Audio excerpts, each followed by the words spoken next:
My name is Jessica Hepburn.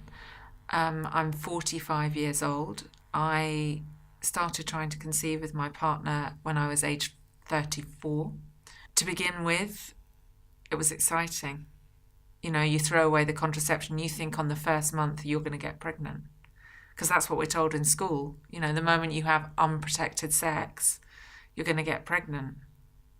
But actually getting pregnant is quite a hard thing to do. Everything needs to be in the right place at the right time. And if you wait until your 30s, it doesn't mean that you can't or won't get pregnant, but you are 2/3 the way through your fertility life cycle, and it is likely to be harder, take longer. And if you discover that you've got a problem, you are running out of time to sort it out. And I guess that's what happened to us. So after a year of trying naturally, we went to our first fertility clinic. We were diagnosed with unexplained infertility. Everything looked like it was working, but we couldn't get pregnant. And for us, that was the start of a journey that involved 11 rounds of IVF at many clinics. I've had every test known to woman and doctor. And the really sad thing for us is we do seem to be able to get pregnant, but we lose the baby very early on. And I've had multiple miscarriages and an ectopic pregnancy that was only discovered at 3 months and was in my stomach. And doctors would tell us over and over again, you will get pregnant, keep trying, you can get pregnant, you will get pregnant. And I wanted to believe that, which is why we carried on.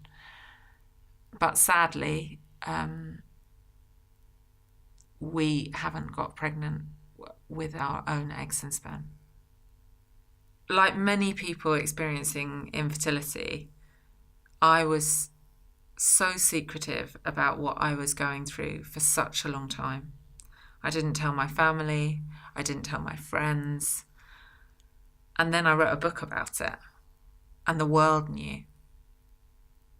And the thing that I would say, having been secretive about it, and then having told the world,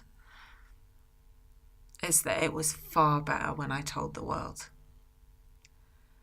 And I think a lot about why was that? Why is that? And I think my answer to that is that shame, the shame of infertility, it multiplies in secrecy. And those people in the world that can be most open and honest about the things that are hardest for them, they're the happiest people. And I believe that. I think some people understand. I think if you've been through it, you understand. And, you know, one of the really extraordinary things is how many people have been touched by infertility and subfertility. But I also think that the wider world doesn't quite understand or doesn't want to understand, because if they did, then certainly in this country where we have a national health service, access to fertility treatment would be available to everyone.